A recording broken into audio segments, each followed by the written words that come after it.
Salam alaikum, bismillah ar-Rahman ar-Rahim. Donc la leçon numéro 2 de chimie, c'est suivi temporel de l'évolution d'une transformation chimique. On a terminé cette leçon, donc on commence les exercices par l'exercice numéro 1. Voilà, exercice numéro 1. On réalise une réaction chimique entre une masse M0 est égale à 2 grammes de carbonate de calcium, CaCO3 solide, et un volume Vs est égal à 100 ml d'une solution d'acide chlorhydrique H3O plus AQ plus Cl moins AQ de concentration C est égale à 100 mmol par litre.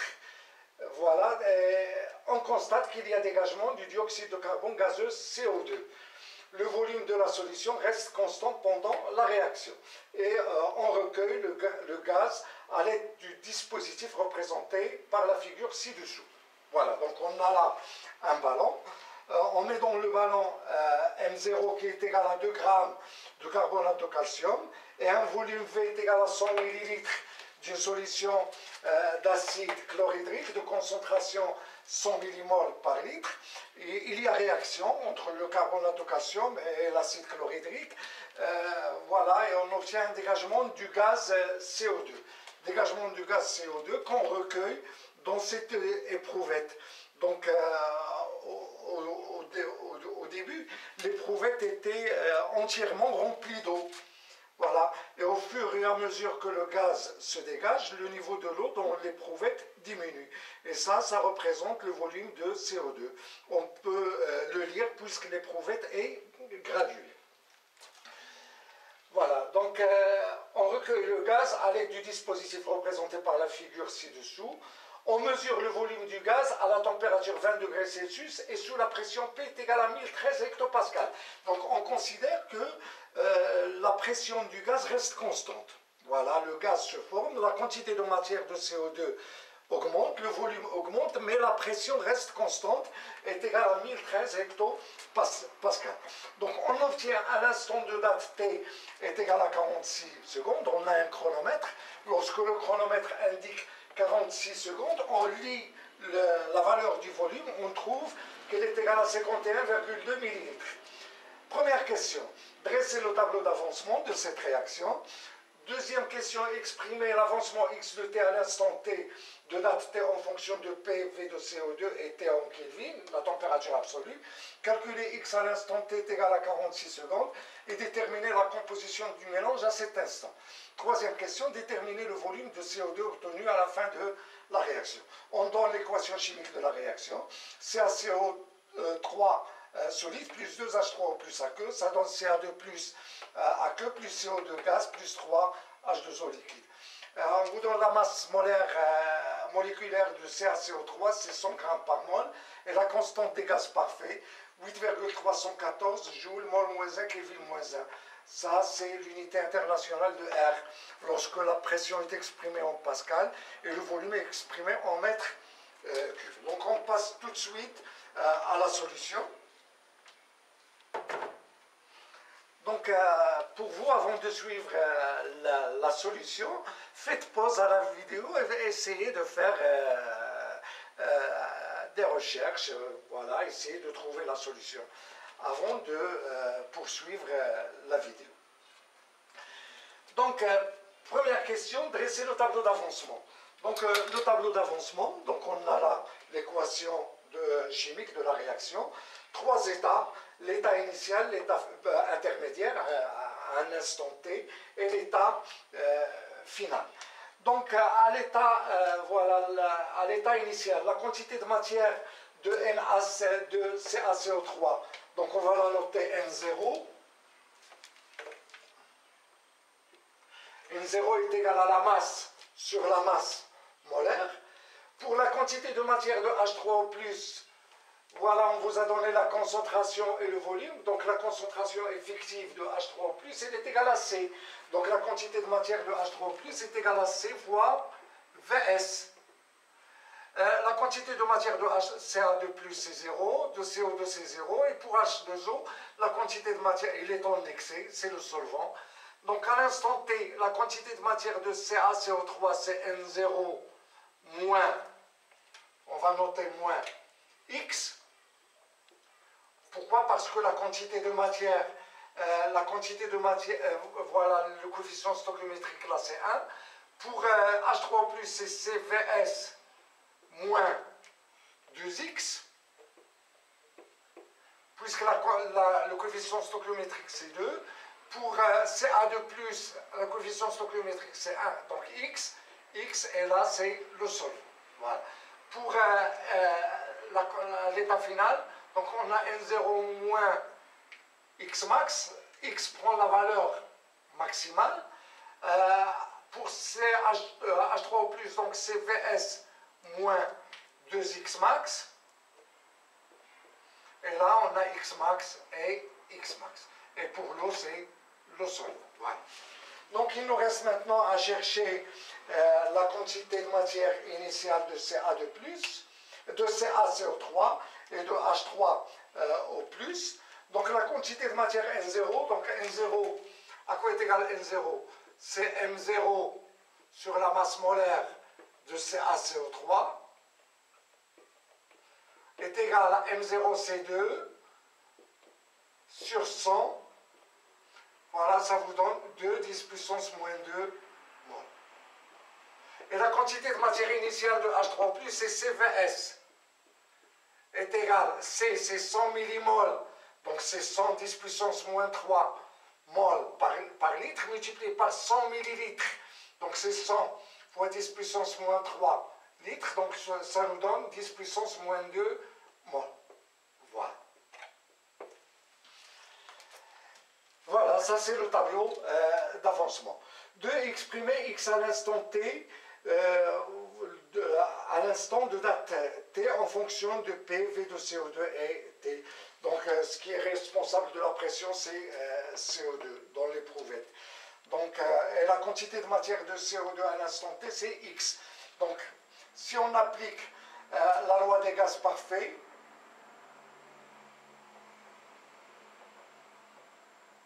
la loi des gaz parfaits, donc on peut considérer le CO2 dans ces conditions comme étant un gaz parfait. Et qu'est-ce qu'on a? On a P, V de CO2 est égal à la quantité de matière de CO2 dans l'éprouvette fois R, T. La quantité de matière de CO2 à l'instant T, c'est X. Donc X à l'instant T, voilà, qu'on note X est égal à P, V de CO2 sur RT. Donc à l'instant T est égal à 46 secondes, on a V de CO2 est égal à 51,2 millilitres. Voilà, on a dit qu'on travaille dans le système international des unités. Il faut que le volume soit exprimé en mètres cubes. Donc le volume exprimé en mètres cubes, on a 1 millilitre est égal à 10 puissance moins 3 litres. Et 1 litre, c'est 10 puissance moins 3 mètres cubes. Donc c'est 10 puissance moins 3 fois 10 puissance moins 3 mètres cubes. Donc il est égal à 10 puissance moins 6 mètres cubes. Donc le volume V de CO2 est égal à 51,2 10 puissance moins 6 mètres cubes. Voilà. Et la pression, donc on a la pression P est égale à 1013 hectopascal. Un hectopascal c'est 100 pascal, donc ça donne 101 300 pascal. Et la température T, voilà, doit être exprimée en Kelvin, est égale à la température en degrés Celsius, c'est-à-dire 20 degrés, plus 273, qui donne 293 Kelvin.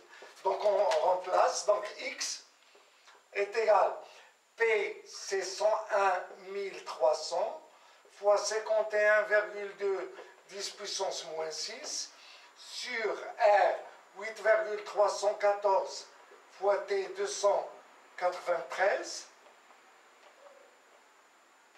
et tout calcul fait vous donne X est égal 2,13 10 puissance 2,13 10 puissance, voilà, 10 puissance moins 3 volts.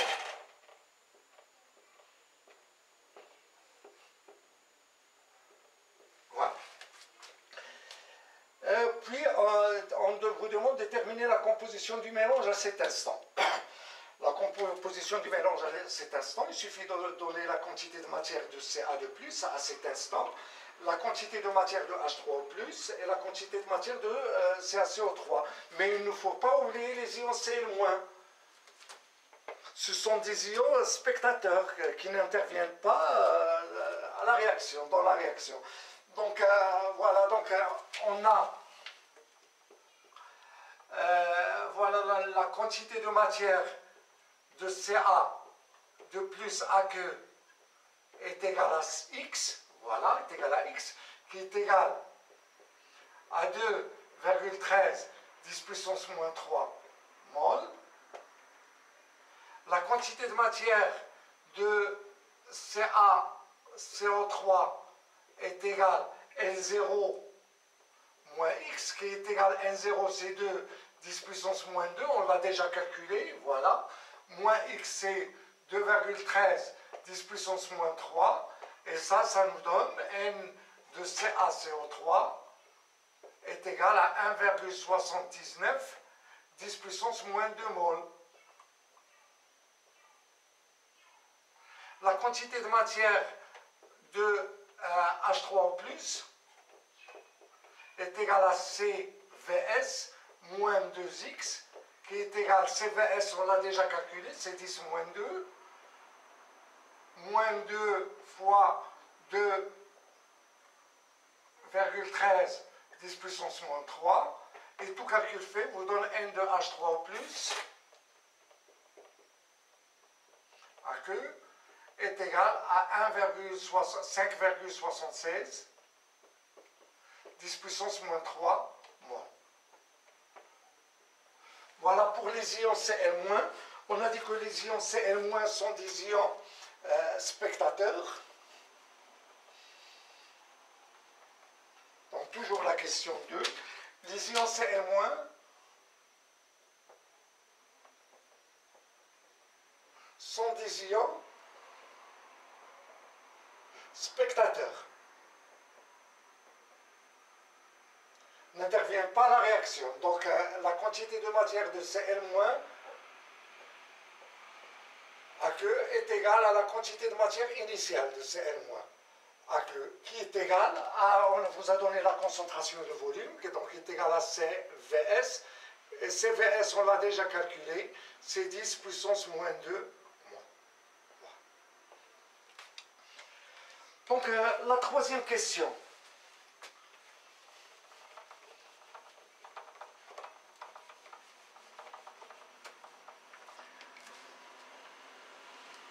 Voilà la troisième question.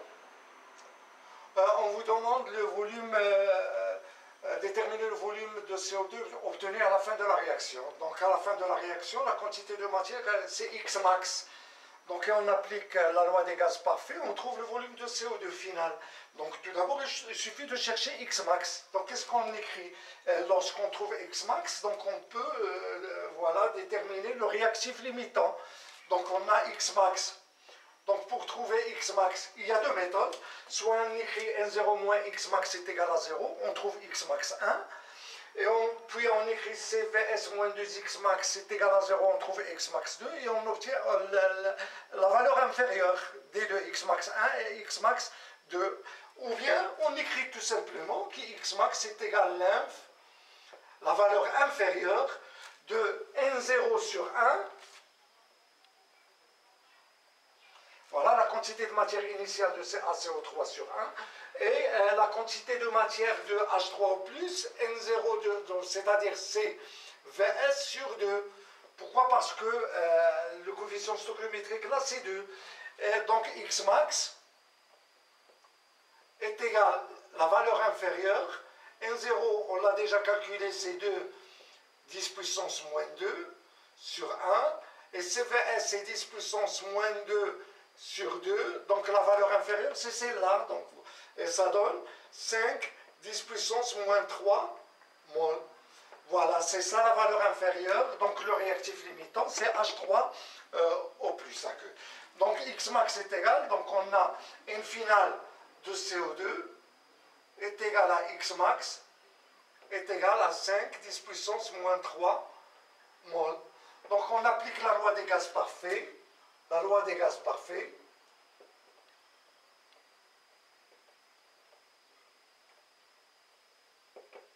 Donc P, V final de CO2 est égal à X max fois RT. Donc V final de CO2 est égal à X max, c'est 5 10 puissance moins 3, fois R, c'est 8,314, T, c'est 93, 293, voilà, sur P qui est égal à 101 300, tout calcul fait vous donne V de CO2 qui est égal, V de CO2 qui est égal à 1,20 10 puissance moins 4 mètres cubes, donc on la trouve, donc V de CO2 est égal à 120 fois 10 puissance moins 6 mètres cubes, 10 puissance moins 6 mètres cubes c'est millilitres, donc c'est 120 millilitres.